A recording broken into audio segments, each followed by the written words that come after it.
I can do things at WED without asking anybody, even my wife. Coney Island, world's biggest barrel of and fun. anywhere else your imagination takes you. Okay, we've done that now, boy. You get the whole show now, you hurry. Anything's possible at Disneyland.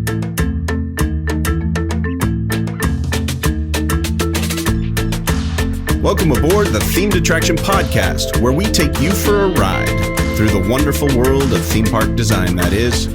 You've just set sail on a voyage of discovery and discussion with theme park industry masters of the craft.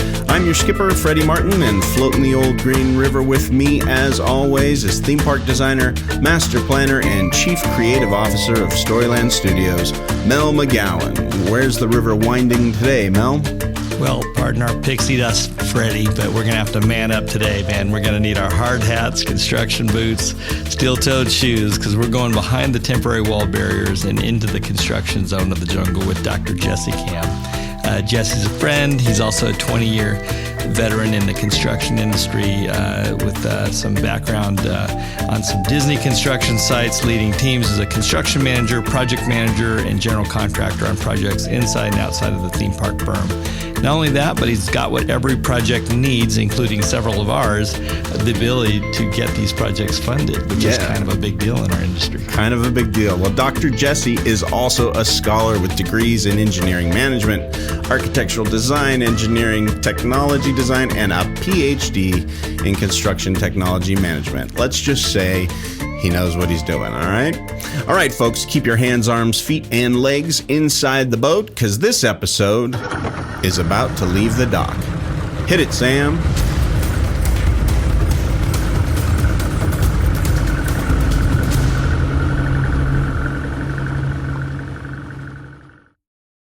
So, Mel, there is a lot of attention in our industry. People get a little bit enamored with the people who can draw the pretty pictures and come up with the great ideas. The guys who come up with the blue sky ideas, we give them a lot of credit. But honestly, there is a big fat phase gap when we start thinking only of that between that big idea and the actual opening day. And that is the construction phase of the process. Talk to me a bit about the construction phase and how that literally fits in to that whole process. Well, it's interesting because a lot of times when you talk about construction managers or the construction phase, people think that maybe it starts with the completion of the design. You've got contract documents and you mobilize on site, and now you got to get this thing built. The reality is a huge amount of the value that people like Jesse bring is bringing them to the table, even during blue sky, even in concept development, bringing kind of current understanding of costs and cost assumptions and value engineering to the table. And again, it's a mistake by some parties to try to exclude them from the room. Maybe designers that are a little more insecure, or they don't want to get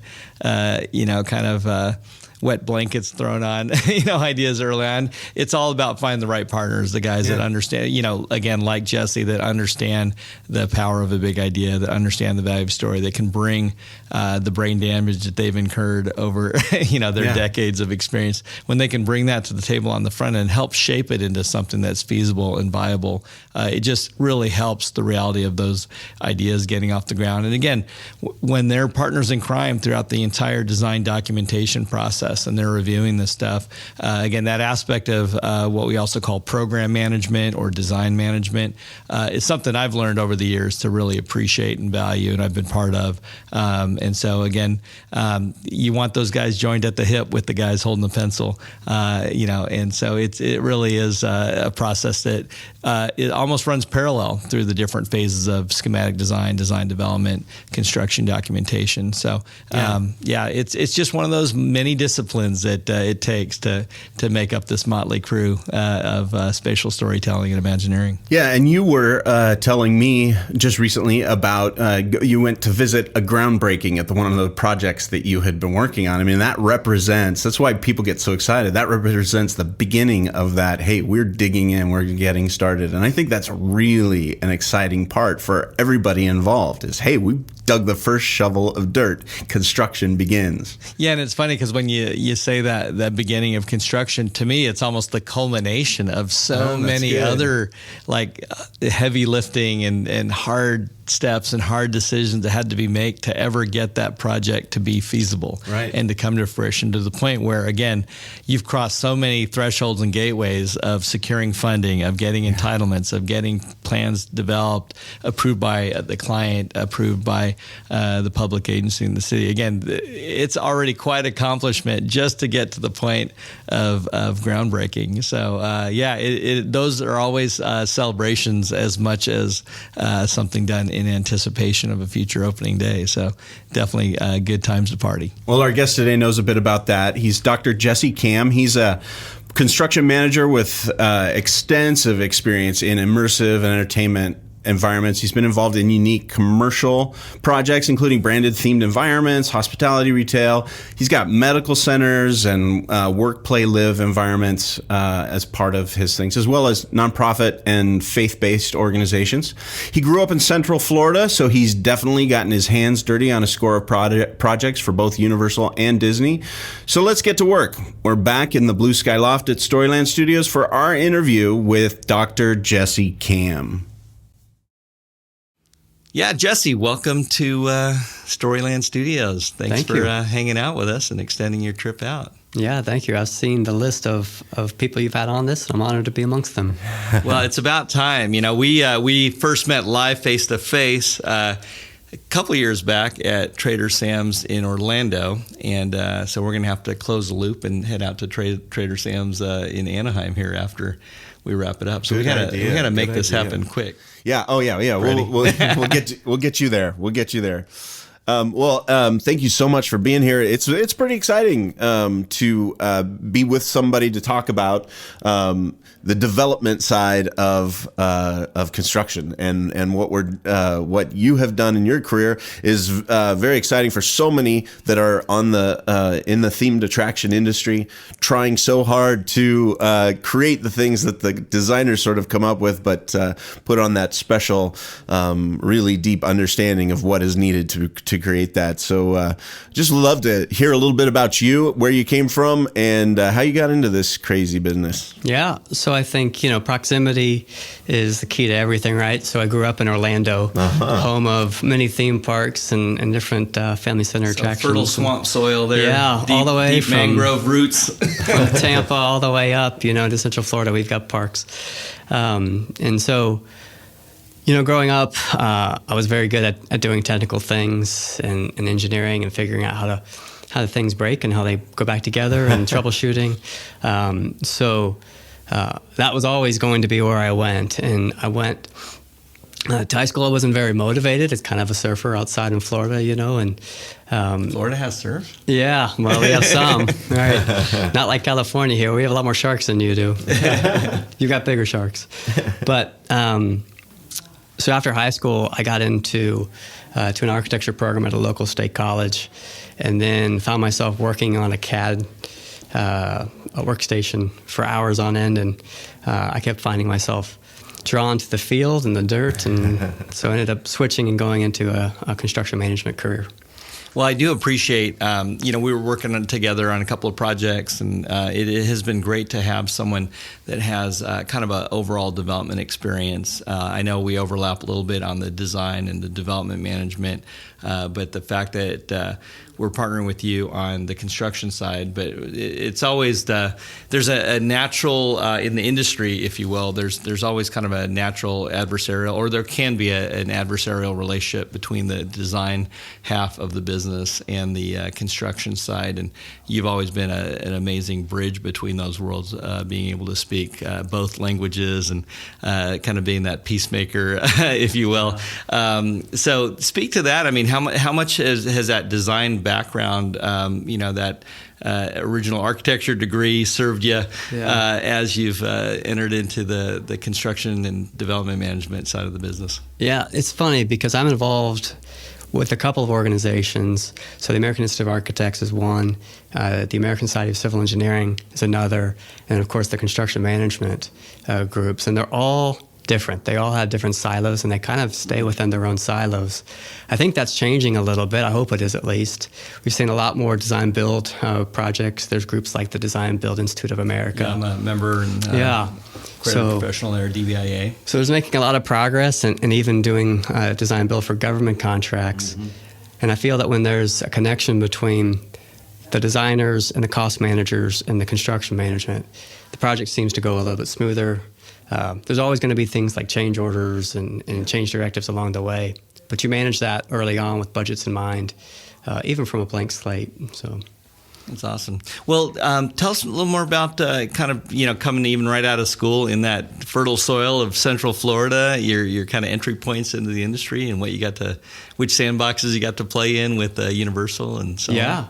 So while I was going to college, I went to college part-time, worked full-time, couldn't really afford school. So like most people do, had to get a job. I got a job at a local construction company that had contracts with both Disney and Universal Studios. At the time, the Islands of Adventure 90s, Parks. the Disney decade. Late it was 90s, a pretty busy right? time. Yeah. Yep, so late 90s and even into the early 2000s. So Universal Studios had Islands of Adventure Park that was under full construction, along with the City Walk, the entryway when you first walk in. That's right. So I worked on Pat O'Brien's Cafe, Bob Marley's Cafe, some Port of Entry, Toon Lagoon, Jurassic Park, some bits of the Spider-Man ride. Kind of got around. Yeah, we had little bits of lots of different contracts. Yeah, so you had a special construction hat. Yes, It was like right. So each island got a golden ticket. Yeah, there's a little sticker that went on that gave you access. There were little gates to get into each area, and they would look for the sticker on your hard hat. And since I had so many projects going on, my hat had many of them, almost all of them. And so there were a lot of people, a lot of construction workers who would try to get my hat from me and you save it as a collectible. Awesome. You still have it, though. I do. Oh, yeah, good man. I Good still man, have good it. man. Yeah. We're going to post on eBay after. Yeah, that's right. That's right. Yeah. You shouldn't have brought it with you and left it in the lobby. You Right. just- So any war stories, or it was all pretty smooth sailing? No, not at all. Because there was a lot of pressure, a lot of stressors getting that project done. Well, there was hundreds of people, thousands of people, hundreds of It's contractors. an army out there, Yeah. building the city. Of all different trades and all different professions, and all different designers of landscape architects, hardscapes, cost managers, quality managers, safety managers. So there's thousands of people. A lot of my war stories have to do with the logistics of getting things in and around. Even some of the celebrities that would come by, they'd shut down your jobs. And so we would access City Walk through what is now a moat that goes around there. It's filled with water now, but my truck would get stuck in that sugar sand, the fine Florida sugar sand. It would get stuck there almost daily. So that was some fun. That's misery. Yeah. Slow you down.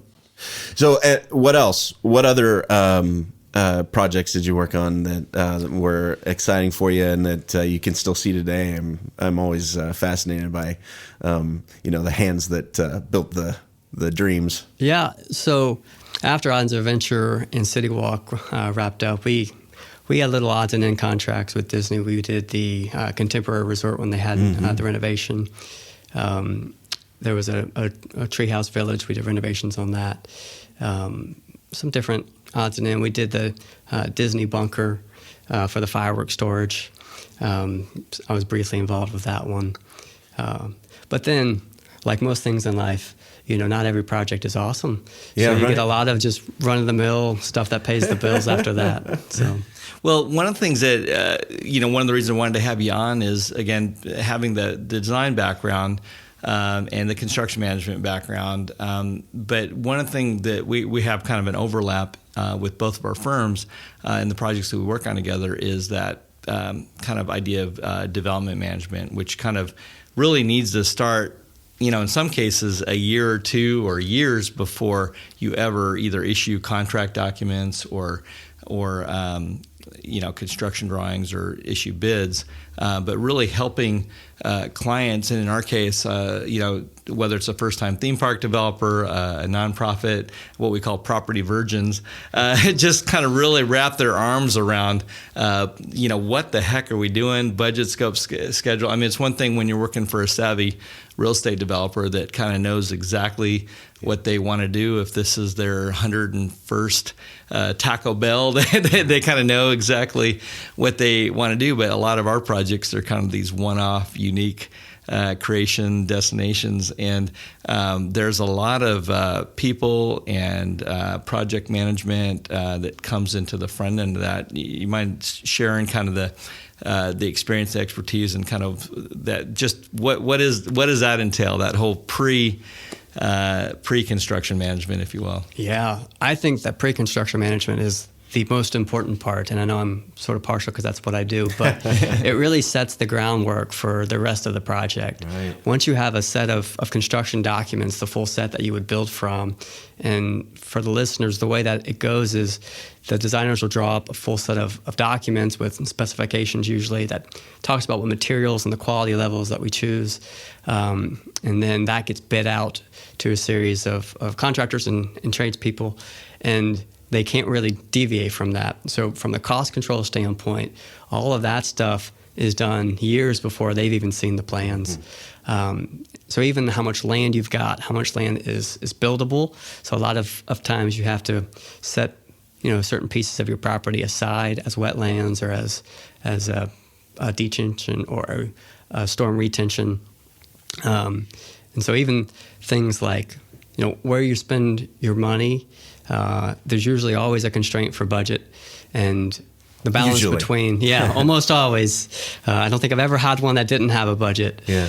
The balance of where you spend that money starts up front in the whole pre-construction. Even how we set up the contracts with the architect and the contractors, the construction managers. So in our industry, they call that the PDM, the project delivery method. Mm-hmm. And there's really 7 variations of that. And so a lot of the people that I work with don't even know that there's different variations that you can contract people out with. And they think you go to architect or civil engineer first, sometimes even a contractor first. What they don't know is for whatever reason, a lot of property versions have this mistaken idea. It's just been called design, bid, build. That again, you're supposed to kind of play in this amazing, fun sandbox of pie in the sky. What can I dream and wish could happen, and then a really great designer, architect, whatever, is supposed to be like a really good waitress. Just take really good notes and draw exactly all my hopes, wishes, and dreams. And then that gets out to this competitive bid, and that whoever loses that blind poker game, the contractor that has the low bid, is going to actually deliver the project, for a cost that resembles that bid. And I don't know about you, Jesse, but in my decades, I've never seen that process play out like that even once. And so, can you mind? I'm assuming, without even asking you, that design, bid, build, kind of practice that I just laid out is kind of a straw man, isn't exactly the recommended standard operating procedure. No, I definitely prefer a design build scenario for most projects, especially when the budget's constrained, which is almost all projects. I think there's times where each one of the project delivery methods could shine, but I think most of the time for most people, it's going to be the design build. The key is whether it's design build or we do a lot of integrated project delivery just because of the nature of the complexity of certain projects. But just the notion that you don't want to have that Berlin Wall between the design team that's supposed to be perfect and put together a perfect set of contract documents and then the build team because essentially you're almost forcing them into this adversarial corner with each other where, because neither side is perfect, they're basically forced into pointing fingers either at, the builder pointing it at the design firm because of errors or omissions or inconsistencies or question marks. And the design firm is like, hey, it's in there, just look deeper. And, and it just really isn't really the best way of creating a team solution in my experience. So there's a lot of legal nuances that a lot of people don't understand and don't know about this process. Things like the architect has a duty for standard of care what does that mean? There's no set of perfect CDs, so you're always going to have errors, and you're going to have omissions where they've forgotten things or didn't think things through. And then when you do a design bid build, there's something called a Spearman doctrine that the courts have sort of held on to that shows two different contracts with two different things that the two entities are promising, and the owner gets left holding a lot of that bag because if there are errors, usually what the architect's contracts are promising is different than what the contractor is supposedly getting a perfect set that can be built with no errors and no omissions, and they can make money off it. But in reality, that's never going to happen.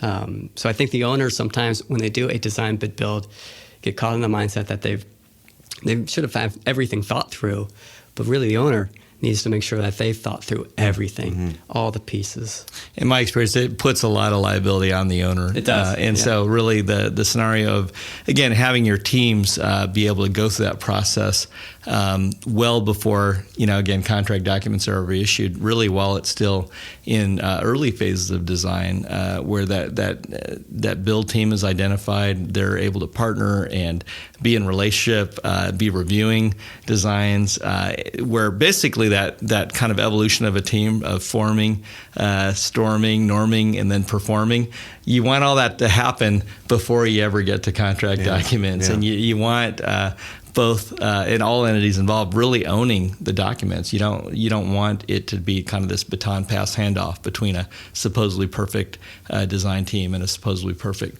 build team. You really kind of need all eyes and all that intelligence integrated into those documents before they ever get released. Yeah. And it's funny because you're going to do changes. That's going to happen in every project. And some of the construction guys get irritated by a change order as a bad word. It doesn't have to be a bad word if the owner has thought through and put contingency money aside to make sure that when the designers come on, that we have money to do things that weren't quite the way we thought they were going to be, or they weren't done in the field like they were done in BIM modeling and stuff like that. How do you tell a story when people listen with more than their ears? Stories change lives. They make us remember, but only when they are felt and not just heard. Storyland Studios builds the impossible. We turn big ideas into reality. We tell stories in 3 dimensions to stir the senses so you can walk into places you've only seen in your dreams, in real life and real time. Storyland's artists, architects, and artisans take stories out of the imagination and build tangible dreams that leave lasting impressions and memories that endure for years. What's your story? Storyland Studios is themed entertainment, destination design, production, and fabrication. Connect with the team at Storyland Studios to get started building your impossible dream today. Visit StorylandStudios.com or call now, 800-218-1932. That's 800-218-1932. Storyland Studios, your big idea's best ally. We've got a collaborator, Brock Smith, has written some great stuff over at the themedattraction.com website, as I know that you have as well, Jesse. But working in China, especially working with groups like OCT, Brock is one of these guys that draws this beautiful hand-drawn designs, and then at some point they get handed over to directly to contractors in some cases. But having seen that stuff get lost in translation, especially again overseas, there's times where again a builder is not exactly a big idea's best friend. That's something that's one of our taglines. We like to be a big idea's best friend, best ally. What is it about a good builder, construction manager that you think really helps kind of actually bring a vision to life and really kind of enhances kind of some of the design intent rather than kind of takes away and diminishes that? Yeah. I think part of the keys are 2 things really. One, the builder needs to be willing to spend the time up front to be in the room, sitting with you, even in the blue sky, maybe not saying anything, but having an eye towards the costs and towards where this conversation is going. Not to dampen it, they need to have the restraint not to, crush the good ideas while they're coming out. That time will come, but they have the willingness to engage and to work through some of the crazy ideas that people have, and to suspend the disbelief, as we say, that this can be done for what they're talking about. Well, speaking of the costs, and when you can tell when something has been budgeted, it was needed to be kept below a budget. You can tell when you see some sort of construction that just is falling short. They just didn't have the budget for it. Talk to me about the dials that you in your role have to turn to keep something within budget, but also keep the quality and the illusion just as strong. Where is that play? So I've been involved in hundreds of construction projects of all type. So I've developed a good set of benchmarks and sort of ratios, sort of rules of thumbs that I'll use to kind of get what the big picture is going to look like. And then as we dial it down, so really there's like 5 stage gates that every project goes through the design process. Starts off with your blue sky and your conceptual design. Then it moves into a schematic where you start looking at like a floor plan, an actual set of renderings maybe, and then you get into a design development. And that design development, that's when you call in all the engineers and the technical people. So the electrical engineer, mechanical engineer, plumbing engineers, landscape architects, all those other supplementary consulting trades. And at each one of those stage gates is a good chance to review where this design has gone. More information starts to come out. You start to see specifics about what products and how much time it's going to take to build these things. And then finally, when it gets to the thing that people know as blueprints, that's the construction documents. We don't really use blueprints anymore. The old ammonia-based blueprinting machines have kind of gone away. But those... Missed that buzz. Yeah, exactly. Yeah. Those CDs, as we call them, those construction documents, at that point, most of the items on the budget are locked in. And so you have to go through what they call value engineering. And architects don't like this term because it usually is bad value engineering. So I see value engineering as like-for-like products. It shouldn't be amputations, right. lopping off arms and legs. Yeah. That's scope cutting. Scope cutting happens when we People just lop confuse stuff the two off. terms. Yeah. So, and usually when a contractor is talking about some value engineering options, it usually involves cutting scope. And cutting scope, so scope is defined as like all the things that are in the bucket. Those 4 corners of the construction documents, that's in the scope. Contractors usually want to cut scope to save money, where a good value engineering process is looking at like-to-like products and talking about what the pros and the cons of each one of those products are.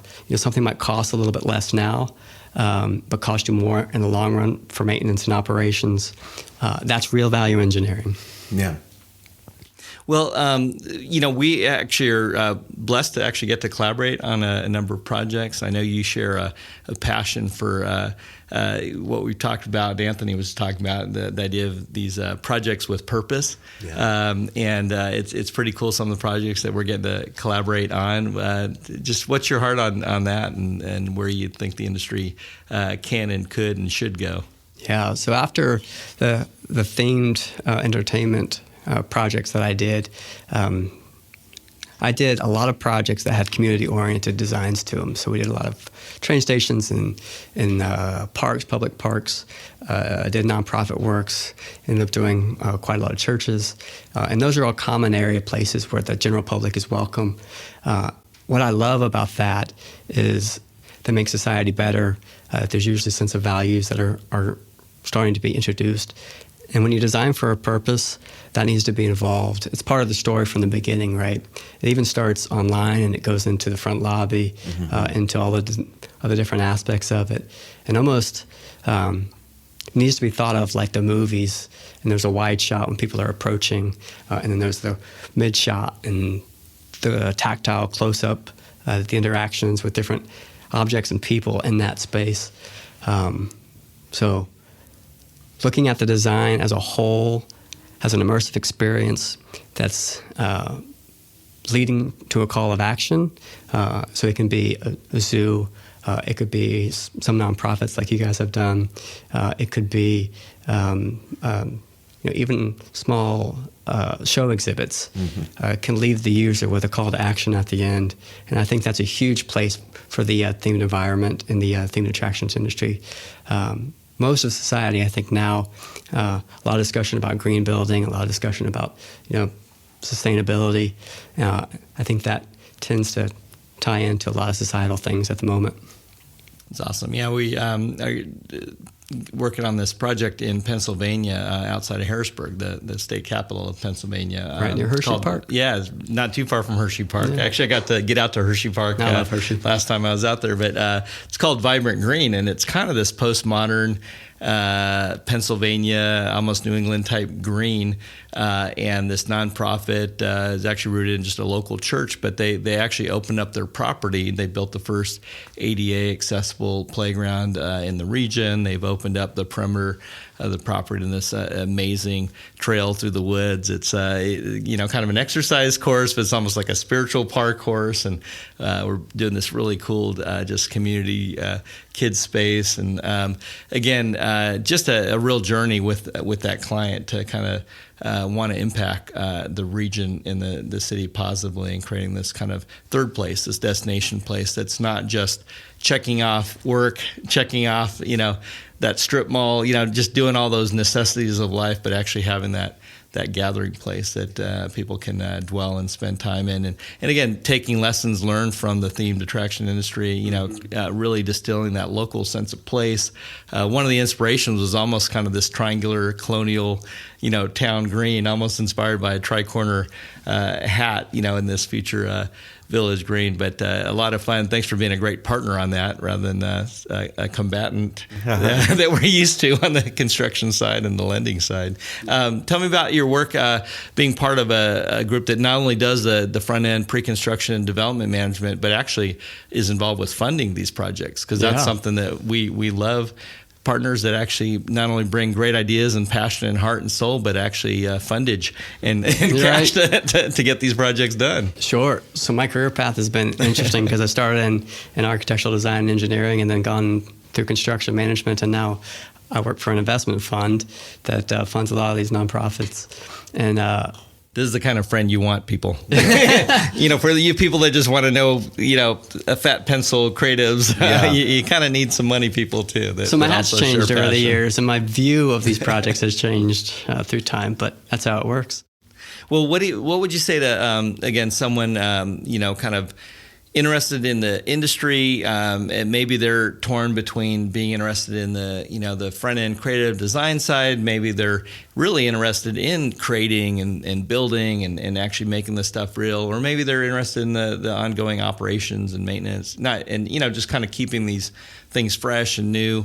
Any advice that you would just give to, because I know you have a passion for kind of education as well. I do.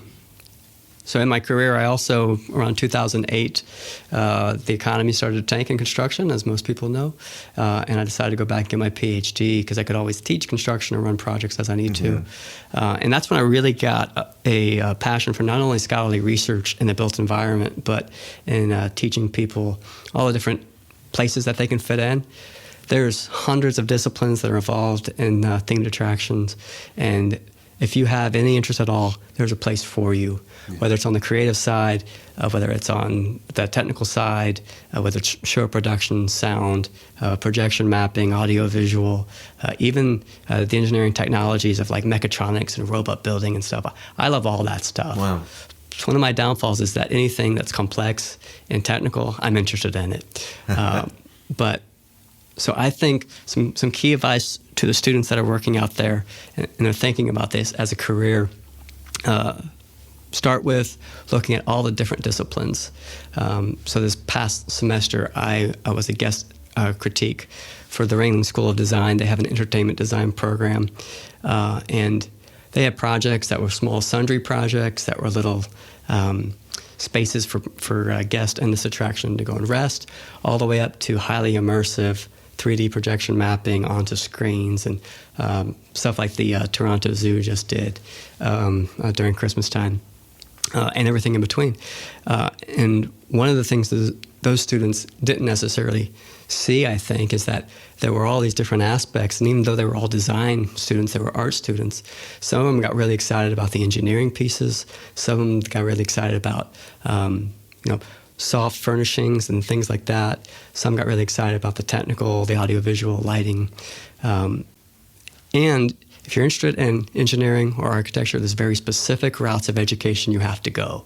So if you want to be in engineering school to get your PE license, you have to go to an ABET school. I forget what it stands for, but if you want to go for an architect's license, it has to go through an NCARB school. I think a lot of people don't realize that there's a very narrow pathway to get those licensings.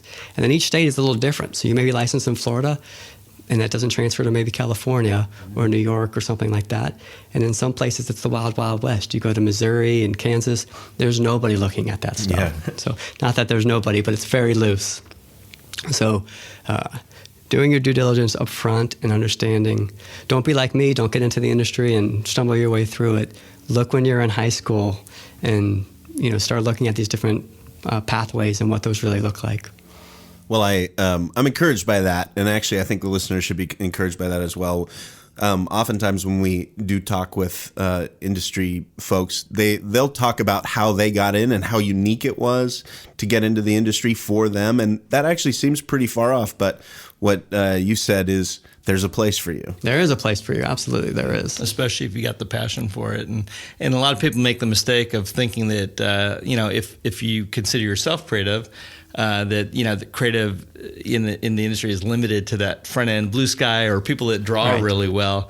Again, one thing I know about you is that you definitely reflect a lot of creativity, and that creativity really can manifest itself really all the way through the process, and that's something that certainly great creators and builders bring to the table.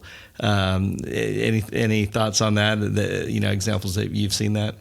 Yeah, I mean, it's so important to have creativity all the way through because some of these things.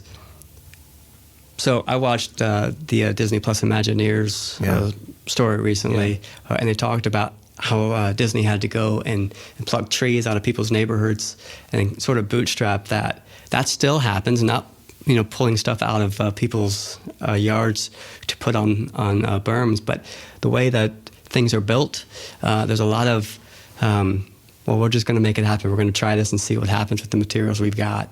And so, whether it's engineering or architecture or construction management, having creative input and thought process is a key piece. Mm-hmm. But even if you're not a creative, which I really do think everybody can be a creative, even if you're into safety management or cost control or quality management, those tend to not be on the creative side. They tend to be more sort of project administration stuff, but still roles for people to play. It's still necessary. Still plays in the same sandbox as everybody else in the creative box. So. Appreciate it. Well, man, thanks so much for, I know you extended your SoCal trip, and you're actually going to be paying for it with the pain and aggravation of a red-eye home tonight. A little bit of a long flight. Out of LAX. That's like a 2 strikes against you, LAX and a red-eye back to the East Coast. So can't thank you enough for taking the time out. And so let's go have some fun before you catch your flight, and we'll be regrouping again, I'm sure, in the future. So thanks for and by the way, for listeners, all your thought leadership and contributions over at themedattraction.com. And I should mention our good friend Nate Naverson, who introduced us. I guess you guys go way back, 20 years or so. Yeah, a couple of decades. So really thankful for that intro. And we'll have to get together again and tell some of our listeners about once some of our collaborations open up, some of the cool stories coming out of those projects. Yeah. Thanks for being with us, Jesse. Thank you. Well, you get a real sense from Jesse that as much as that construction phase is, it bears a lot of weight of the project, it's also deeply satisfying to be sort of the hands that build the experiences, don't you think? Oh, absolutely. I mean, to bring my kids, or friends, families to a place, and to actually be making memories, not just for other people, but for my own kids and our family. I mean, that is a rewarding experience for sure, and that's kind of definitely one of those big payoffs for sure. Yeah, I do have some friends who and people with Storyland Studios who build the physical pieces, the rock work and stuff, and they can point to the piece that they built. It's really exciting to actually be doing the physical stuff. So after we finished our recording with Jesse, I had a chance to talk to him again, and he said something really interesting that I wanted to share with you. So listen to what he had to say. The goal is always the same for me. I really want to create places where people just love to be at, that they feel a connection to, and they come to incorporate that place as a part of their life tradition. Just as the way I have with Disney World and Epcot, with my kids and my family, we go time and again, and we just love to spend time there. And it's become a place not just to do rides, but also for us to connect to each other. And so in a purpose-based design, we can use story to utilize the story towards a big idea, and it can promote empathy and understanding, sometimes promotes healing, while also entertaining and informing.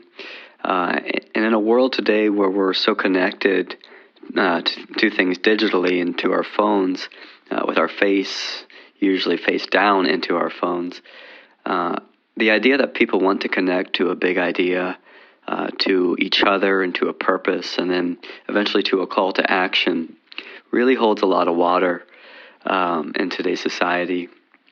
You want people to come away from a place feeling like the place was specifically designed for them, with them in mind, that there was something new to discover there, that the space has become a part of the person, and even somehow the space has changed the person in the way that they are now going to experience the world. Well, that's one of the reasons I love Jesse is his heart and passion and the idea that he's not just getting her done. Like a lot of other contractors we've worked with, they're so focused on the good, fast, and cheap that they don't think about the bigger motivation behind what they're doing. And for me, again, the great thing about this industry, to be able to create destinations, our mission statement, we've articulated as developing these destinations, these spaces that lift the spirit. Yeah. That is such a different thing from the vast majority of, say, the design, development, architecture, construction world. Most of that stuff is places you have to be. If you think of something like institutional design, those are places you want to spend as little time as possible. So that can be schools, it can be auditoriums, civic centers, insane asylums, prisons, get in, get out. But even most of commercial suburban America, it's like, dormitory housing, it's strip malls, big box retail, get in, get out, office parks, 9 to 5, punch and punch. How often and how rare is it in today's world to get to do spaces that you are inviting people to spend as much time as possible, to linger in, to manufacture and make memories in, and again, to choose to do that. And again, that's just so unique and special, and it's just weird that it's so rare in our world to have the opportunity to do that, but I'd never take that for granted. I know Jesse doesn't either. I agree. Well, we've been floating out here a while. I'd kind of like to get back to start some work on projects that I'd like to see get constructed. So what do you say we go back to the dock and build something? Let's do it. All right. Until next time, thanks, Mel. The Themed Attraction podcast is hosted by Freddy Martin and Mel McGowan. Have we told you lately how much we appreciate you taking time to listen to our podcast? It's honestly an incredible honor to be able to connect with people like you through this show and in person. Would you do us another favor and leave us a positive review on Apple Podcasts? Your kind words create digital magic that gets our show into the headphones of so many more creative people just like you. We want to thank our guest, Dr. Jesse Kam. You can get in touch with him on LinkedIn and head down to the academic section of themedattraction.com to find his research-based resources for immersive built environments, themed entertainment university programs, and a lot more. Get access to more stories and interviews at themedattraction.com, an insider's look at theme park design by theme park designers. Start your own profile, discuss the latest creative advancements, and interact with your fellow theme park designers around the world. Follow the action on Instagram and Twitter at Themed Attraction, and join our active discussion group on LinkedIn. Connect with Mel by email via mel@storylandstudios.com or follow him on Twitter at Mel McGowan and Instagram at Visioneer. You can find me at freddymartin.net and follow my adventures at Skipper Freddy on Instagram and Twitter. Our theme music was composed by Rob Watson. Other music provided by The Lost Dogs.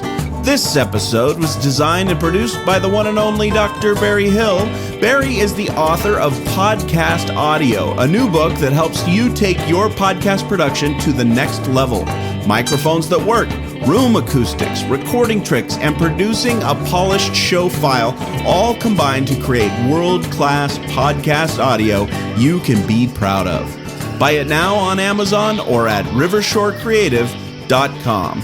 You know, Mel, Barry and I were on safari the other day and encountered a pride of lions feasting on a zebra. Barry said the scene reminded him of the unwritten law of the jungle. Don't be a zebra. Thanks for listening, folks.